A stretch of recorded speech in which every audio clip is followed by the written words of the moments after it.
श्रीयुतपदकमलं श्रीगुरून् वैष्णवाञ्च श्रीरूपं साग्रजातं सहगण रघुनाथान्वितं तं सजीवं साद्वैतं सावधूतं परिजनसहितं कृष्णचैतन्यदेवं श्रीराधाकृष्णपादान् सहगण ललिता श्रीविशाखान्वितांश नमो ओं विष्णुपादाय कृष्णप्रेष्ठाय भूतले श्रीमते भक्तिवेदान्तस्वामिनीति नामिने नमस्ते सरस्वती देवी गौरवाणी प्रचारिणी निर्विशेष शून्यवादी पाश्चात्य देशतारिणे वाञ्छाकल्पतरुभ्यश्च कृपासिन्धुभ्य एव च पतितानां पावनेभ्यो वैष्णवेभ्यो नमो नमः नमो महावदान्याय कृष्णप्रेमप्रदायते कृष्णाय कृष्णचैतन्यनाम्ने गौरत्विषे नमः हे कृष्णा करुणासिन्धो दीनबन्धो जगत्पते गोपेश गोपिकान्त राधाकान्त नमोऽस्तुते तप्तकाञ्चन गौराङ्गी राधे वृन्दावनेश्वरि वृषभानुसुते देवी प्रणमामि हरिप्रिये नीलाञ्चलनिवासाय नित्याय परमात्मने बलभद्रसुभद्राय जगन्नाथाय ते नमः जय श्री कृष्ण चैतन्य प्रभु नित्यानंद श्री अद्वैत गदाधर श्रीवासादि गौर भक्तवृंद हरे कृष्णा कृष्ण कृष्ण हरे हरे हरे राम राम राम हरे हरे हरे कृष्णा कृष्ण कृष्ण हरे राम राम हरे हरे हरे कृष्णा कृष्ण हरे राम राम हरे हरे एकं शास्त्रं देवकी पुत्रगीतम् एको देवो देवकी पुत्र एव च एको मन्त्रस्य तस्य नामानि यानि कर्मस्येकं तस्य देवस्य सेवा हरे कृष्णा कृष्ण कृष्ण हरे राम राम हरे हरे ॐ नमो भगवते वासुदेवाय ॐ नमो भगवते वासुदेवाय ॐ नमो भगवते वासुदेवाय नारायण नमस्कृत्वं नरं चैव नरोत्तमं देवीं सरस्वतीं व्यासं ततो जयमुदीरयेत् नष्टप्रायेषु अभद्रेषु नित्यं भागवतसेवया भागवते उत्तमे श्लोके भक्तिर्भवति नैष्टिकी ॐ जन्माद्यस्य यतोऽन्विनिमयादितरतस्य अर्थेष्वभिघ्नस्वराट् तेने ब्रह्महृदायादिकवये मुह्यन्ति यं सूरयः तेजो वारिमृधां यथा विनिमयो यत्र त्रिसर्गो मृषां धाम्ना स्वेन सदा निरस्तकोकं सत्यं परं धीमहि यं प्रव्रजन्तमनुपेतमपेतकृत्यं द्वैपायनो विरहकातर आजुहावहः पुत्रेति तन्मयतया तरवोति नेदुस्तं तं सर्वभूतहृदयं मुनिमानतोऽस्मि निगमकल्पतरोर्गलितं फलं शुकमुखादिद्रव अमृतसंयुतं पिबत भागवतं रसमालयं मुहुरहो रसिका भुवि भावुकाः हरे कृष्णा हरे कृष्ण प्रभु जी। हरे कृष्ण प्रभु जी। हरे कृष्ण माता हरे कृष्ण प्रभु जी। हरे कृष्ण ఓకే మాతాజీ భాగవతం ఇప్పుడు షేర్ చేస్తున్నాను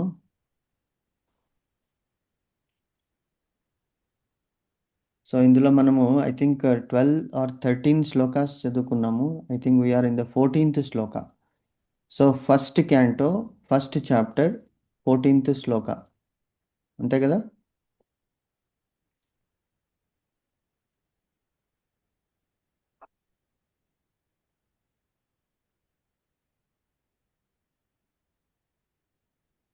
ఒక నిమిషం చూస్తున్నాను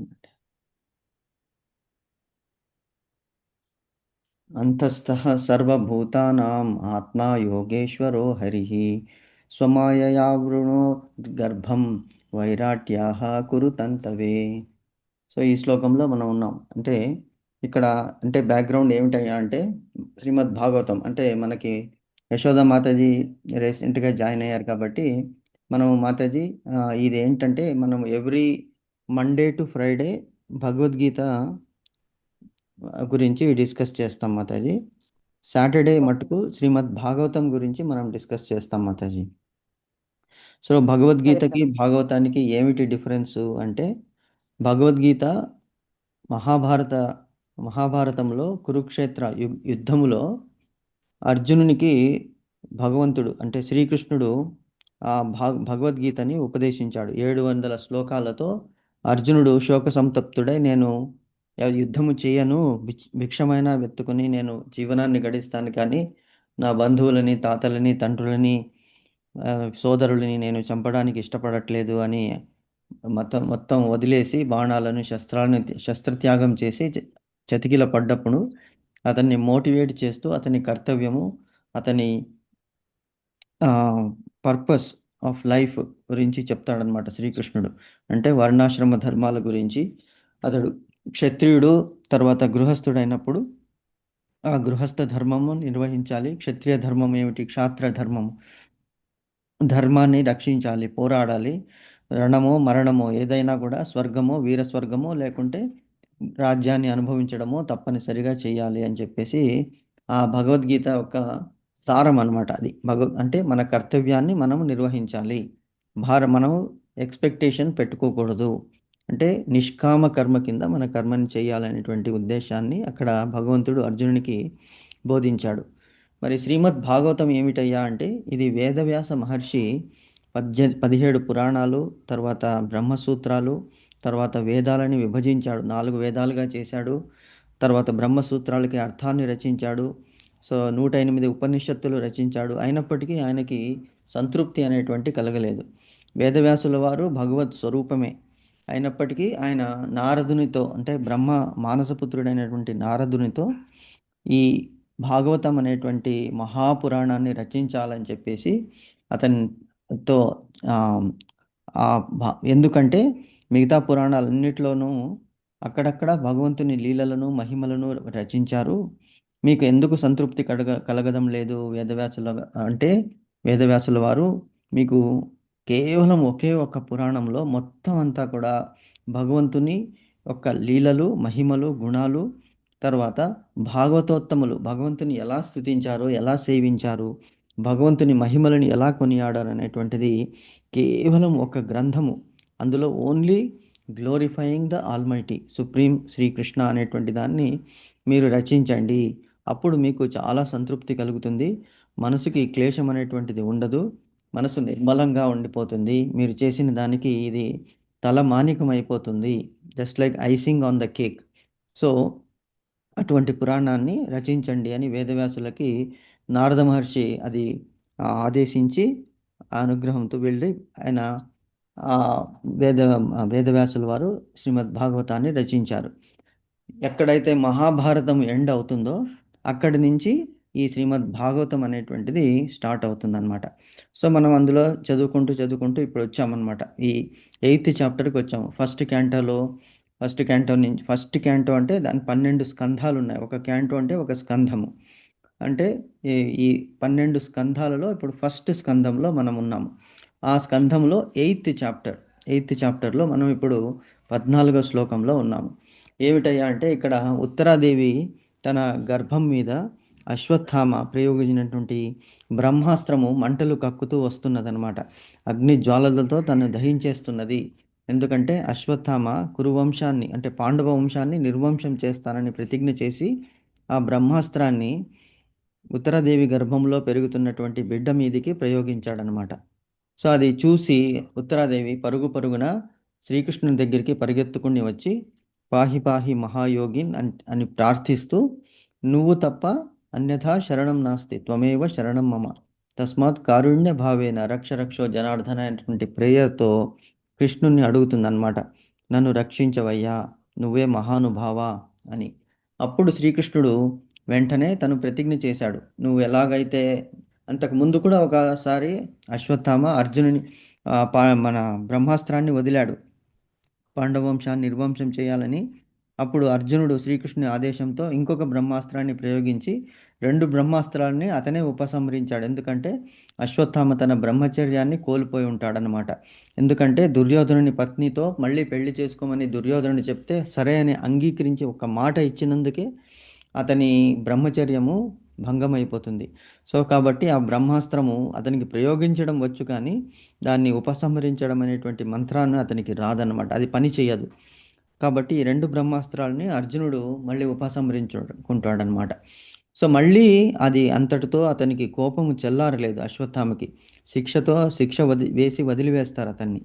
ఏమిటి, తలలో ఉన్నటువంటి మణిని తొలగించి కాళ్ళ బంధాలు, చేతుల బంధాలను అతన్ని ముడి వేసేస్తారనమాట. కానీ ద్రౌపదీదేవి అతన్ని క్షమించి వదిలిపెట్టేసేయండి, గురుపుత్రుడు గురువుతో సమానం అని చెప్తే వదిలిపెడతారు. సో మనసులో ఉన్నటువంటి అగ్ని జ్వాల, ఆ ద్వేష అగ్ని అనేటువంటిది అతనిలో ఆరలేదు. మళ్ళీ ఇక్కడికి వచ్చి ఉత్తరాదేవి గర్భం మీద ఈ బ్రహ్మాస్త్రాన్ని ప్రయోగించినప్పుడు శ్రీకృష్ణుడు అతను ఏమిటి భక్త వత్సలుడు కాబట్టి పాండవానాం మమ ప్రాణాహ అంటాడు. నా పంచ ప్రాణాలయ్యా అని శ్రీకృష్ణుడు చెప్పే ఉన్నాడు. ఎందుకంటే వాళ్ళు శ్రీకృష్ణుడు తప్ప ఇంకెవరిని ఎరగరు అన్నమాట. సో కాబట్టి ఎవరైతే భక్తులు శ్రీకృష్ణుని సదా నమ్ముకుని అతన్నే భగవంతుడని చెప్పేసి అర్చించి అతని శరణాగతిని వేడుతారో అప్పుడు శ్రీకృష్ణునికి అది ఒక బాధ్యత అయిపోతుందన్నమాట. ఎలాగంటే తల్లి బిడ్డల్ని ఎలాగైతే రక్షిస్తుందో, తల్లి తప్ప ఇంకెవరు వద్దు బిడ్డకి, అలాగే భక్తులకు కూడా భగవంతుడు తప్ప ఇంకెవరు వద్దు అనేటువంటి భావనతో ఉన్నప్పుడు వీళ్ళ రక్షణ భారాన్ని భగవంతుడే తీసుకుంటాడనమాట. సో వెంటనే ఆ బ్రహ్మాస్త్రాన్ని ఆ శ్రీకృష్ణుడు గర్భంలోకి వెళ్ళకుండా నివారించేస్తాడు. ఎలాగా అంటే తనే అంగుష్ట మాత్రం అంటే బొటనవేలు సైజులో అతడు గర్భంలో ప్రవేశించి గదాధారుడై ఆ గర్భాన్ని రక్షిస్తూ ఉంటాడనమాట. సో అది మనం మొన్న అంతవరకు చదువుకున్నాం అనమాట. సో ఇప్పుడు next we're going to start 14th శ్లోకం. అందులో ఏమిటయ్యా అంటే అంతస్థః సర్వభూతానాం ఆత్మ యోగేశ్వరో హరిహి స్వమాయయా ఆవృణోద్గర్భం వైరాట్యాహ కురు తంతవే. అంటే ఏమిటి? ఇది మనం మీనింగ్స్ చదివామా ప్రభామతజీ? ప్రభుజీ మనం 14th కూడా అయిపోయింది ప్రభుజీ. 15th చదివేమో, మీరు స్టార్ట్ చేశారు అశ్వత్థామ గురించి. ఓ నైస్ మాతాజీ. అంతా అయిపోయింది టైం. ఓకే. So, okay. ఒక్కసారి మనం జస్ట్ మీనింగ్ చదివి 15కి వెళ్దాం. ప్రతివారి హృదయమునందును ఓకే ప్రభు. పరమాత్మ రూపమున వసించియుండు యోగేశ్వరుడైన శ్రీకృష్ణుడు కురువంశాంకురమును రక్షించుట కొరకు తన యోగమాయచే ఉత్తరాదేవి గర్భమును కప్పివేశెను. So when he covered it, so that means nothing, nobody can enter into that, nobody can destroy that, because భగవంతునితో సమానమైనటువంటి వాళ్ళే లేరన్నప్పుడు భగవంతుని మించిన వాళ్ళు ఎలా ఉంటారు? కాబట్టి అన్ని శక్తులు భగవంతునిలోనే అంతమైపోతాయన్నమాట. సో అది మనం 14th శ్లోకంలో చదివాము. సో ఇది ఇప్పుడు 15th శ్లోకం. 15th శ్లోకం కూడా చదివామా మాతాజీ? శ్లోకం చదివాం ప్రభుజీ. హా, మీనింగ్స్ కూడా చదివాము. చదివారా? ఓకే. మీరు అదే అశ్వత్థామ గురించి చెప్తున్నామా అప్పుడు? చెప్తున్నారు ప్రభుజీ. ఓకే. ఓకే. యద్యప్యస్త్రం బ్రహ్మశిరస్త్వమోఘం చాప్రతిక్రియం వైష్ణవం తేజ ఆసాద్య సమాశామ్యద్భు సమాశ సమాశామ్యద్భు భూద్వహ భృద్గృహ. అంటే ఇక్కడ ఏమిటంటున్నాడు? ఓ శౌనక, అశ్వత్థామ ప్రయోగించిన దివ్యమగు బ్రహ్మాస్త్రము అమోఘము అనివార్యము అయినప్పటికీ విష్ణు అంటే శ్రీకృష్ణుని తేజముచే ఎదిరింపబడినప్పుడు నిరర్థకమై భంగపడెను.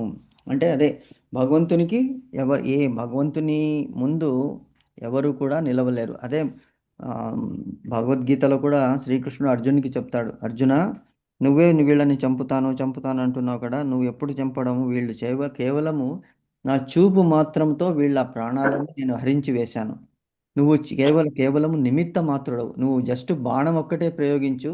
ఆ బాణం ప్రయోగించినందువలన వాళ్ళు యుద్ధంలో మరణించారనేటువంటి కీర్తి నీకు ఇవ్వాలని నా సంకల్పం. అంతేకాని వాళ్ళని చంపడం ఎలాగా?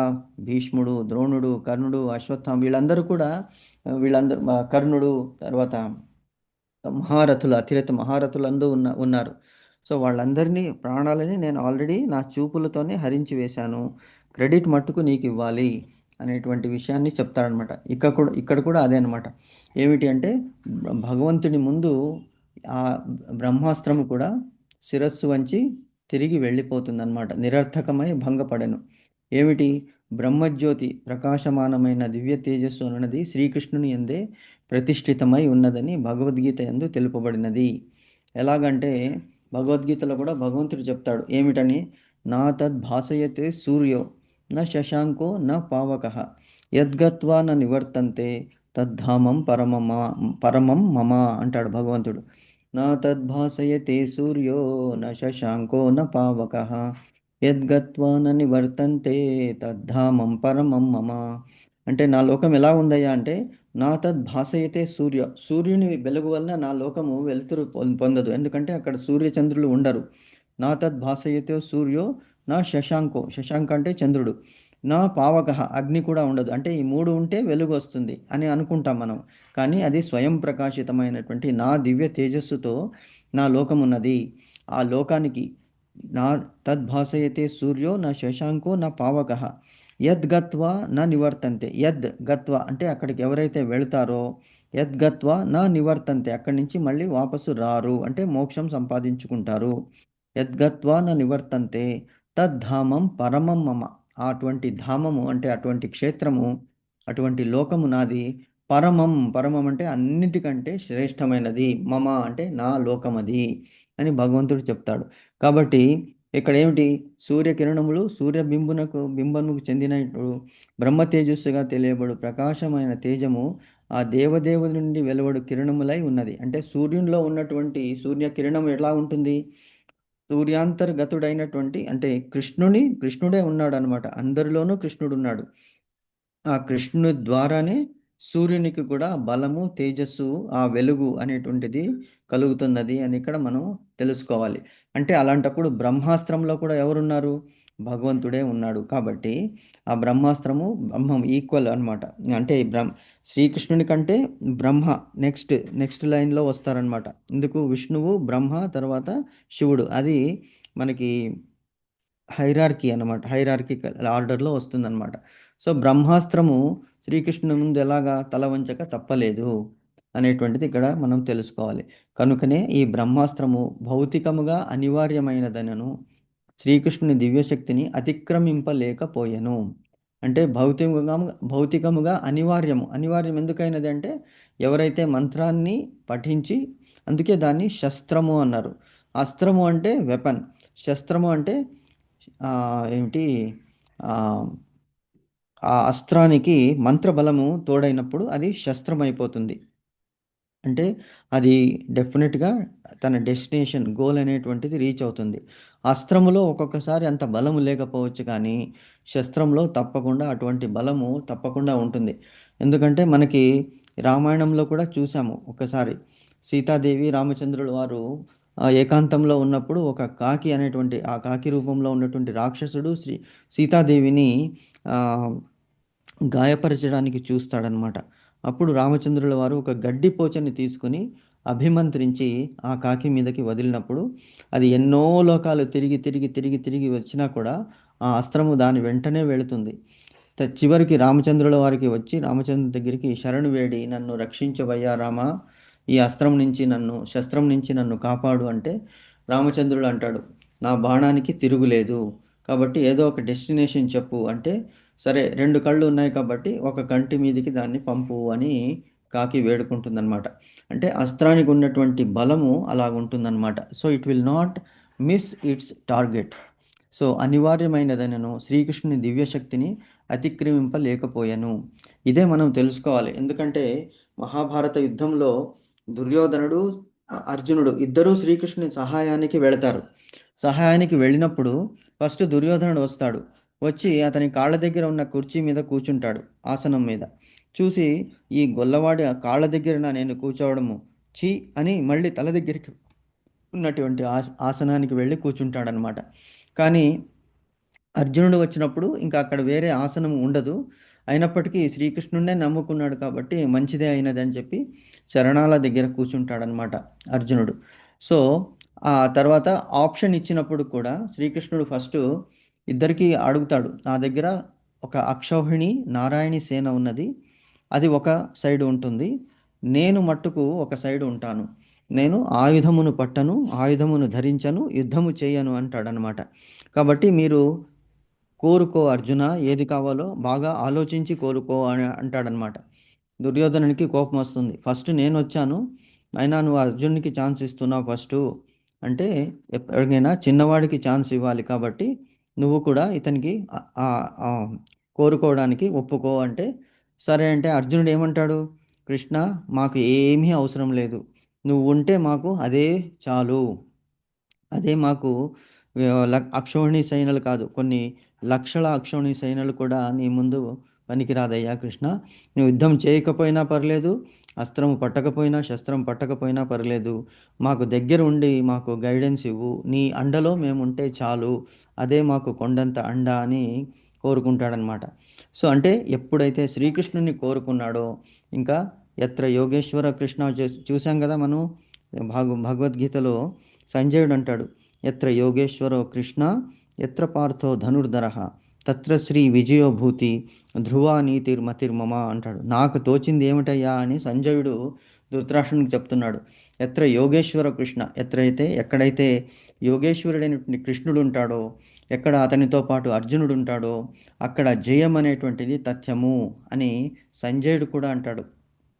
కాబట్టి యథో ధర్మ తథో కృష్ణ, యథో కృష్ణ తథో జయ అనేటువంటిది కూడా మనం ఇంతకుముందు ఎన్నోసార్లు చెప్పుకున్నాము. ధర్మో రక్షతి రక్షిత, ధర్మాన్ని ఎవరైతే కాపాడతారో ధర్మం వాళ్ళని రక్షిస్తుంది. సో ధర్మం అంటే ఏమిటి?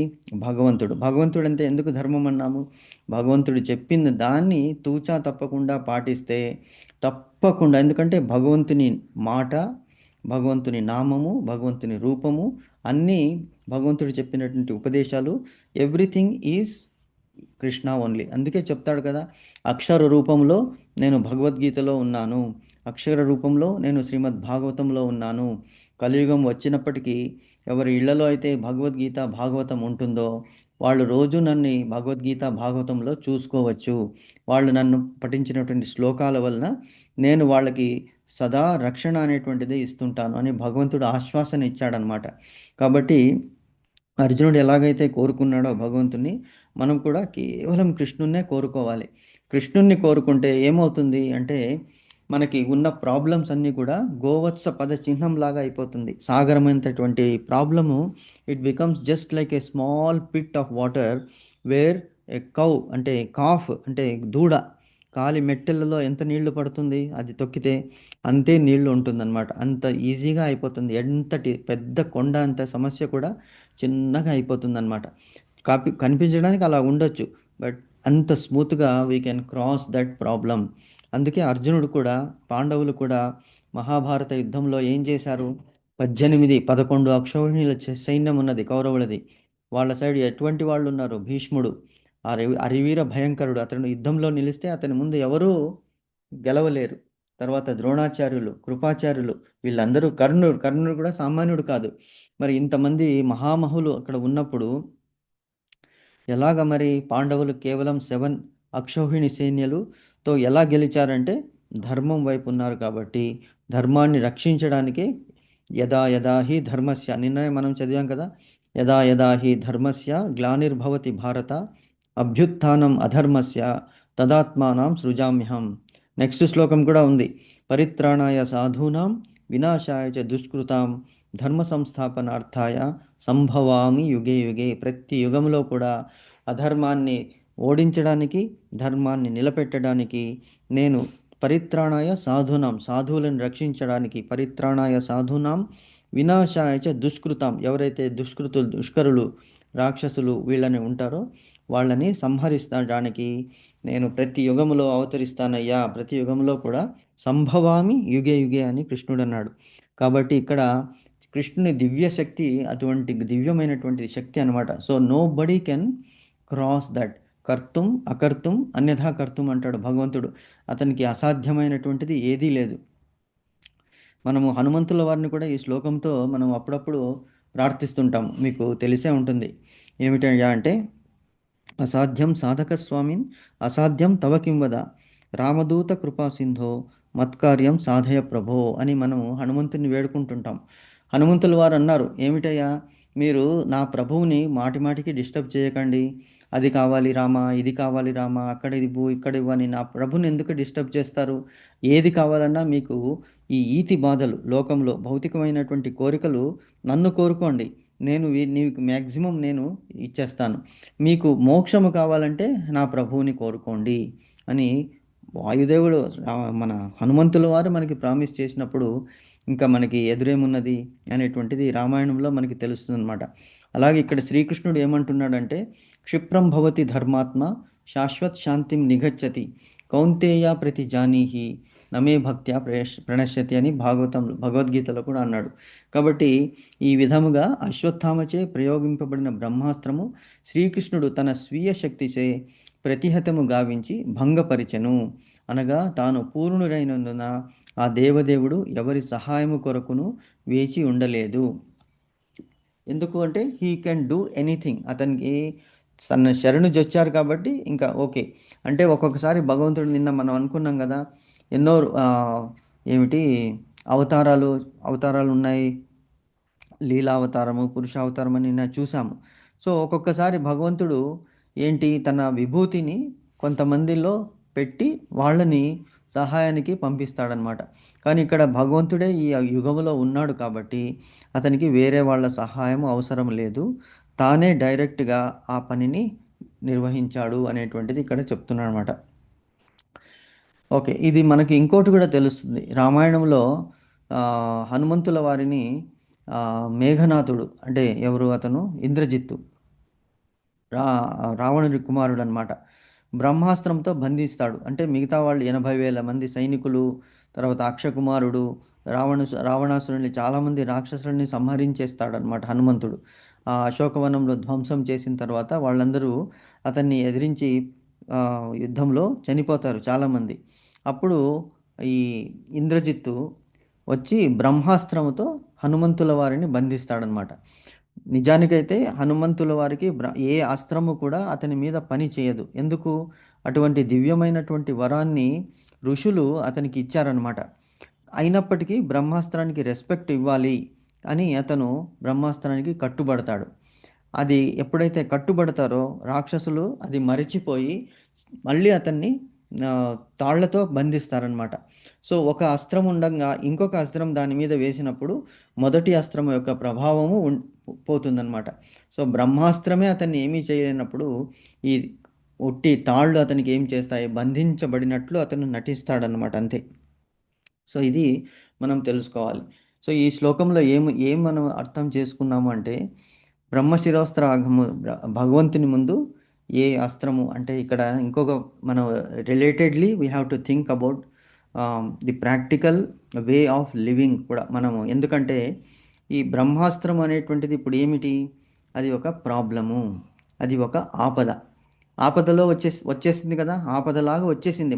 పై మన ఒంటి మీదకి వచ్చేసింది, ఉత్తరాదేవి గర్భంలోకి వెళ్ళిపోతున్నది.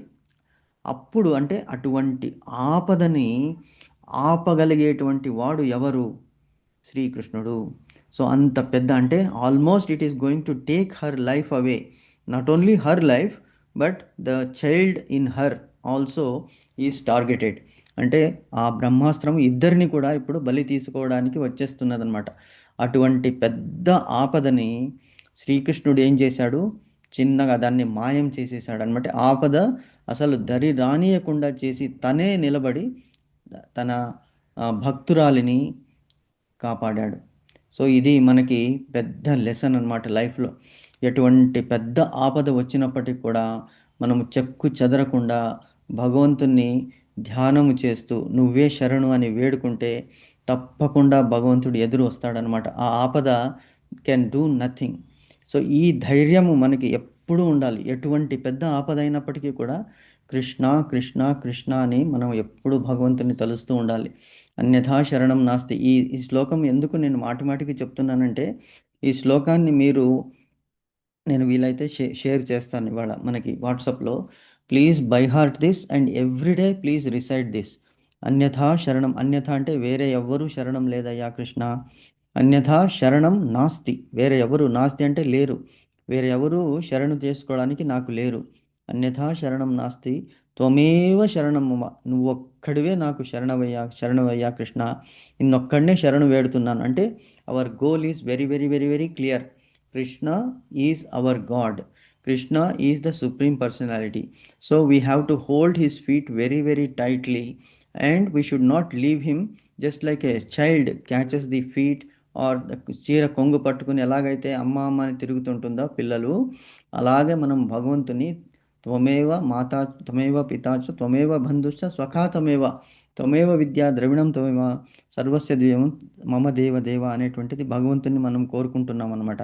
సో ఎప్పుడైతే మనం అంతటి శరణాగతి వేడుతామో, అన్యథా శరణం నాస్తి త్వమేవ శరణం మమ తస్మాత్ కారుణ్య భావేన, కరుణతో దేవా, తస్మాత్ కారుణ్య భావేన రక్షో జనార్దన, నన్ను రక్షించవయ్యా జనార్దన అనేటువంటి శ్లోకము ఎప్పుడు మనము చదువుకోవాలి. తర్వాత ఇంకోటి, రక్షతి ఇది విశ్వాస, సదా రక్షతి ఇది విశ్వాసం తప్పకుండా ఉండాలి. ఊరికే శ్లోకం చదివేసినాము కానీ ఏమవుతుంది అనుకుంటే కుదరదు. విశ్వాసం, ఏదైనా కూడా నా మంచికే జరుగుతుంది కృష్ణ, సో నువ్వు నన్ను రక్షిస్తావు అనేటువంటి భావనతో సరెండర్ సరెండర్ అయిపోవాలన్నమాట. సర్వస్వ శరణాగతి. అదే ఉత్తరాదేవి వచ్చి కాళ్ళ మీద పడిపోయింది. నన్ను రక్షించవయ్యా కృష్ణ అంటే తప్పకుండా ఏం చేస్తాడు, మనం ఎవరైనా మన కాళ్ళ మీద పడితే ఏం చేస్తాము, వెంటనే వాళ్ళని పైకి లేవదీసి మన హక్కును చేర్చుకుంటాము. సో అలాగే భగవంతుడు కూడా ఎవరైతే తన కాళ్ళ మీద పడతారో వాళ్ళని హక్కున చేర్చుకుని ఇంకా వాళ్ళ యోగక్షేమాలని తను చూస్తాడనమాట. So this is what we should take from this శ్లోకం అన్నమాట.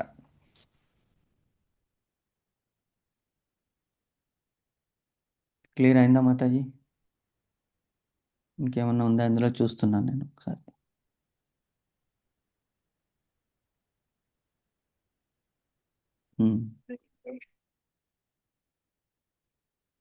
మీరేమైనా చెప్పదలుచుకున్నారా? You can also share your experiences. Anything, any questions?